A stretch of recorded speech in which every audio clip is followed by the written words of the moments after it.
maanqaad media haddii ay ku dhaafaan muuqaaladan meesha guduudan subscribe si sulkadaada ku sii karin farta aayar jag ku sii sidoo kale gambaleelka ee dhawaaqaya jagsi si aad u noqoto qofka ugu horeeya ee uu soo gaaro muuqaalada iyo barnaamijyada xiisaha badan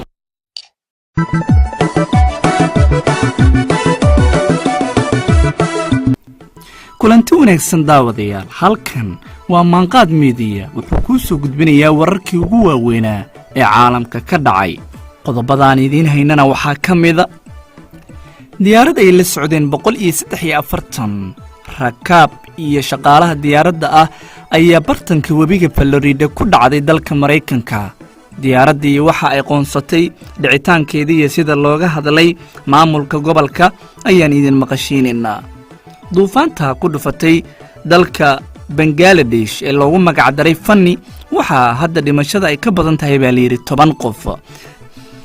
qodobada kale daawadayaal waxaa ka mid ah Turkiga waxa uu dhisay masjidkii ugu weynaa ee dalkaasi markaliya 60,000 oo qof dad ka badan ayaa ku tukan kara baa la yiri waxaan kaloo idiin haynaa Pakistan nin dadka ku talaalayay cudurka HIV/AIDS ay ciidamada amnigu xireen sidee falkaas saameynta leh looga falceliyay wararkeena ayaan idinku soo gudbinayna iyo gabar dhalinyaro ah oo ka hadlaysa faa'iidada gabadhu ay kaga fiican tahay wiilka xilliga korriimada aqliga wacane karaamowtiyo wakara cilmi loo waqtigu la socda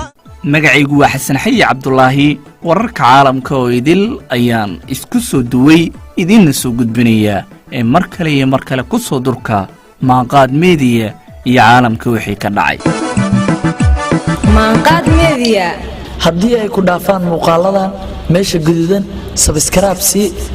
sulkadaada ku sii karin farta aayar jag ku sii sidoo kale gambaleelka ee dhawaaqaya jagsi si aad u noqoto qofka ugu horeeya ee uu soo gaaro muuqaalada iyo barnaamijyada xiisaha badan waa hagaaga daawadayaal aan ku bilowno qaybaha dambe waxaad maqli doontaan gabar ka sheekeynaysa ciyaalka marka wiilka ama gabadha korriimada lagu guda jiro iyo saameyntooda siday u kala faa'iido badan yihiin gabadha inay ka qiimo badan tahay wiilka faa'iidooyinka ay kaga duwan tahay ayay noo sharaxi doontaa gabadhani aanse ka hormariya caalamka iyo wararka waaweyn ku dhowaad 11 qof ayaa la xaqiijiyey inay dhinteen duufaan markii ay ku dhufatay qaybo ka mid ah waddanka Bangladesh waxaa loo bixiyay duufaantani Fanny iyadoo la leeyahay waa mid ka mid ah duufaantii ugu weyneed ee ku dhufatay qaybo ka mid ah wadamada dariska ah ee Hindiya iyo Bangladesh hore waxa maalmo ka hor ay u soo burburisay duufaantani waddanka Hindiya taasoo hadda ay garaacayso qaybo ka mid ah waddanka Bangladesh 8 qof ayaa ku dhintay dalka Hindiya duufaanta Fanny sida ay warbaahinta gudaha dalkaas ay u sheegeen saraakiisha booliiska iyadoo sidoo kale wakaaladda wararka AFP ay u sheegeen xubno ka tirsan dawladda Bangladesh laamaheeda amniga saaka oo sabti ahayd in 9 qof ay dhankooda dhimashada marayso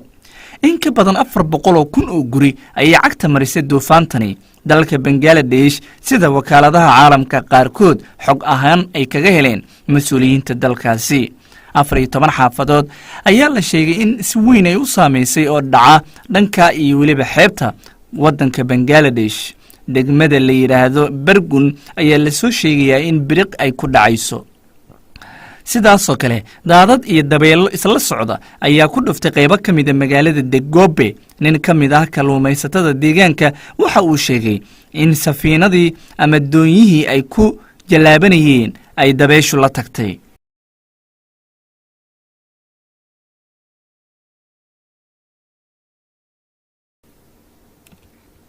madaxweynaha dalka Turkiga Rajab Tayyip Erdogan ayaa ka qayb galay xaflad lagu daafurayay masjidka ugu weyn waddankaasi shalay oo Jimco ahayd ayaana munaasabad lagu xarig jarayay masjidkan waxay ka dhacday magaalada ganacsiga ugu weyn dalka Turkiga ee Istanbul ilaa 6 sano ayaa ay qaadatay dhismaha masjidkani markaliye ayaa masjidkani waxa ku tukan kara 63,000 oo qof oo ka dhigan in bad ahaan iyo bilicba lagu dadaalay lana qurxiyay ilaa 2013 naqshadayntii soo socotay. hore waxaa ugu weynaa masjidka la yidhaahdo Sabangi Central Mosque kaas oo laga furay sanadkii 1998 dalka Turkiga, waxaana ku tukan kara halkii mar masjidkaasi 28,000 oo qof.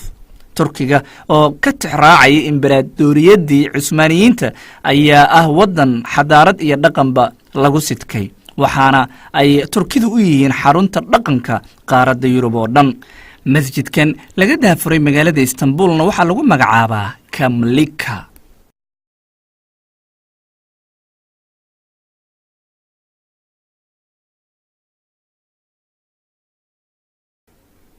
waa hagaag diyaarad nooca waaweyn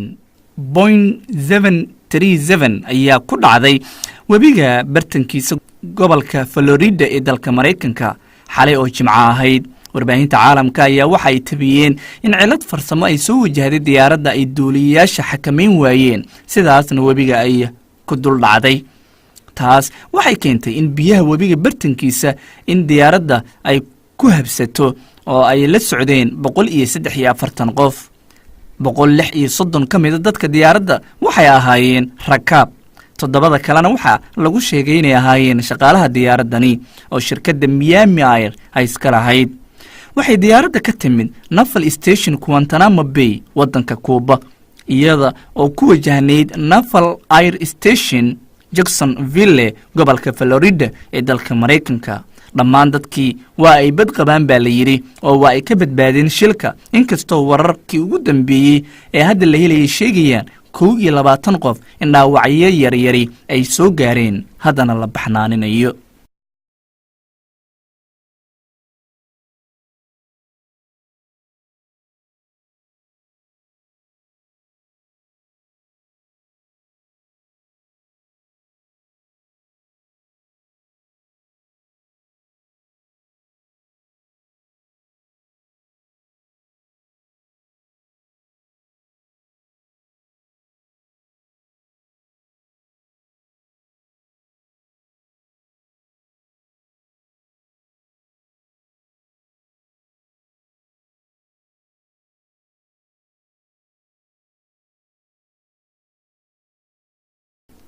waa hagaag qaybaha dambe ayaan isla soo gaarnay barnaamijka maanqaad iyo caalamka.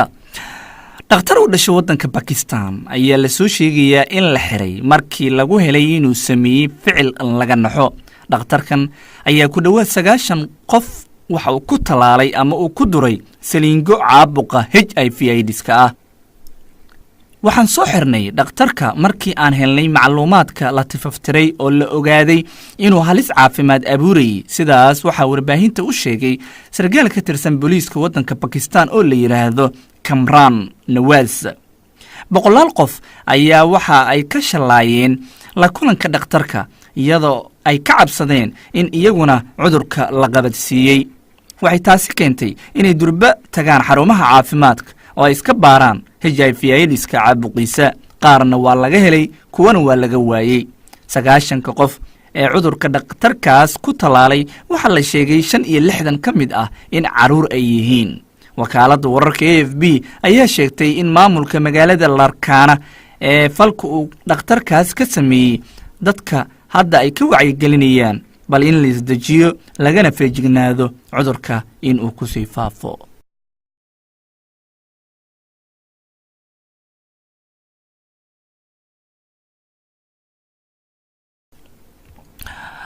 waayahay caalamkii wararka ugu waaweyn ayaan weli ku guda jirnaaye. dalka Mexico wariye ayaa la dilay xilli maalinta saxaafadda caalamka loo dabaaldegayay. wararka kale ee ugu waaweyn waxaa ka mid ah 4 qof oo Falastiiniyiin oo lagu dilay toddobaadkii la soo dhaafay isku dhacyo ciidamada booliiska ee Israa'iil iyo weliba shacab Falastiiniyiin ay gacanta iskula tageen. bal markana waxaan idinkaga tegayaa muuqaal ka hadlaya gabar dhalinyaro Soomaali ah oo ka hadlaysa bal faa'iidada wiilka iyo gabadha xilliga korriimada ay ku guda jiraan inay gabadhu ka fiican tahay wiilka. nala daawada. haweenka Soomaaliyeed waxa ay mas'uuliyadda iyo xilka ku fuula marka ay 3 sano jirsadaan. waa marka ay 3 sano gaadho. miyaanina tayar lagu oran heblaayo kaala ii soo qaad koobkaas heblaayo koobkaas ama alaabtan oroda guriga guradiisa gee haa dhanka kale inanta yari iyada ayaa istirtaa waxay qaadataa mafiiqda waxay xadhaa guriga waxay ururisaa burboodkii ama aagukii guriga waxay ilaalisaa caruurta intii ka yaray dhanka kale wiilkii inantaa yar leekaa waxa uu bilaabaa qalqaalinimo inuu ku soo adeegay iska daay daaqada ayuu koraa kubadda ayuu eryadaa waa la soo dakhraa isaguna wax buu dakhraa waxaad arkaysaa inantii yaray oo wiilkii iyada ka weynaa u adeegaysa isagoo lugta ka xidhan biyana ka waraabinaysa marka uu ooyana aamusiinaysa inantii yareed way kortaa waxay gaadhaa 5 sanado marka ay 5 sano gaadho waxa lagu aaminaa inay kariso cuntada qayb ka mid ah ama dhammaanteedba waxa laga yaabaa inantii yar inay hooyadeed meherad ganacsi suuqa ku leedahay oo ay subaxii u kala lahdo kadib iyadu ay cuntadii u kariso xaafadda oo dhan hooyadeedna qadada ka daba qaado inanka iyada leegay waxbarasho ayuu nasiib u helaa waxbuu dhigtaa haddii waxbarashada lagu tartamana waxa laga yaabaa inay inantii yaray ka sareyso inantii yareed waa ay kortaa waxa ay la wareegtaa mas'uuliyadda xaafadooda meheradii hooyadeed ay ka saacidi jirtay ayaa lagu soo wareejiyaa talada xaafadoodana waxba laga weydiiyaa sidoo kale aabaheed ayaa waaya waa ay u xinaysaa darka ayay u maydhaa haddii uu xanuunsadana waa qofka ugu horeeya iyo qofka ugu dambeeya ee rogroga noloshiisana ka warhaya dhanka kale inantii marka ay korto inantii waa la gursadaa waxa ay noqotaa marwo gurigeeda ka adag waxa ay soo reer magaalaysaa haddii walaalaheed ku nool yihiin deegaan reer miyiga waxa ay keentaa gurigeeda waxna waa ay bartaa sidoo kale waxa laga yaabaa inuu guurkii ka xumaado waa ay koriso 7 aabahood nool yahay laakiin iyada ay mas'uuliyadeedii dhikada ka saaran tahay sidoo kale markii ay yeeyo noqoto waxa ay mas'uuliyadeeda qaadaa caruurtii ay iyadu dhashay kuwii ay sii dhaleen biyadhaca barnaamijkeenan wuxuu ahaa haddii haweenku talada dalka ka qayb gala maxaa isbedel imanaya maxaa se horumar laga gaadhaya dumarka haddii ay talada dalka ka qayb galaan waxa ay matalayaan qaybta ugu badan bulshada dumarku waxa ay xaq u leeyihiin in la doorto inay iyaguna wax doortaan waa qaybta ugu badan bulshada ee magan loo noqdo maalinta uu qof doonayo in doorasho laga saaro haddii ay tahay madaxweyne ku xigeen ama xildhibaanintaba waxa ay ka doodayaan arrimaha iyaga u khaaska ee golayaasha lagaga doodo imka dumar la'aan waxa ay u doodaysaa kumanaanka hooyo ee ku iibiya dariiqyada khudradaha yaryar ama alaabta yaryar kuwaasi oo aan haysan suuli ay ku kaajaan haddana maalin kasta cashuur laga qaado waxa ay gaboodu noqonaysaa una doodaysaa kumanaanka caruura ee dhibban ee aan maanta haysanin cid iyo ciirsitoona haddaba maasidan yar waa maasigar naqsiya oo aan ku tilmaamayo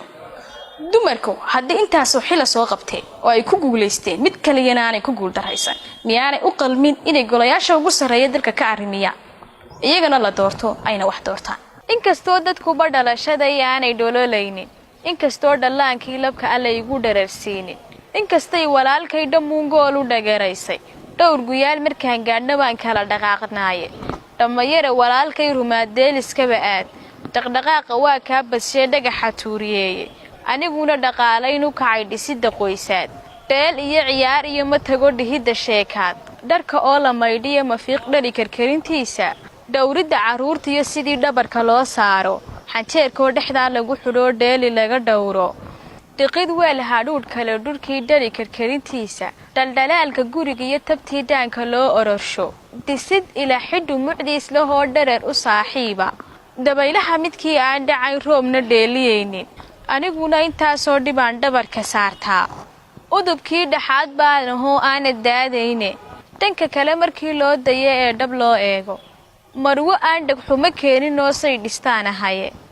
awlaad dowra korintooda baan dhabarka saartaaye aabbihii mid aanuu badhimo baan dhakada saaran dhuxul aan u gado baan tacliin kagaba dhiibaa dhaxantiiyo dabaylka ma hoydoo kamase dhuundhuunto dhafoorkayga waa laga arkaa dhiif waxaan maraye cabashana ma dhiibtoo dadkana caawinka ma dhowro haddii aan xilkaa dhowray oon dhabarka soo saartay haddii aanu dheeliyin mar qudha gurigii lay dhiibtay dhulkii aan ka beermiyo dalkii maanan taladooda golayaal arrimiyiyo dhammaan guurtii dhinaceeda wasiir magacyo dheer iyo sarkaal dhiibsan noqonaynin waa hagaaga waxaan rajaynayaa dad badan inay fahmeen wiilka iyo gabadha cidda faa'iido badan xilliga korriimada ah gabdhuhuna mar walba ha lagu dadaalo oo ha la gacan qabto dhinaca waxbarashada caawinaadda guud iyo weliba in la caawiyo intuba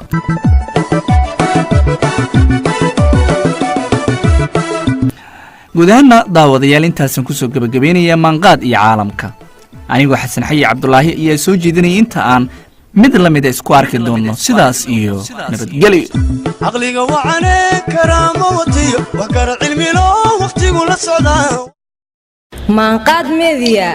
haddii ay ku dhaafaan muuqaaladan meesha guduudan sabskaraab sii suulka haddaada ku sii karin farta aayar jag ku sii sidoo kale gambaleelka ee dhawaaqaya jagsii si aad u noqoto qofka ugu horeeya ee uu soo gaaro muuqaalada iyo barnaamijyada xiisaha badan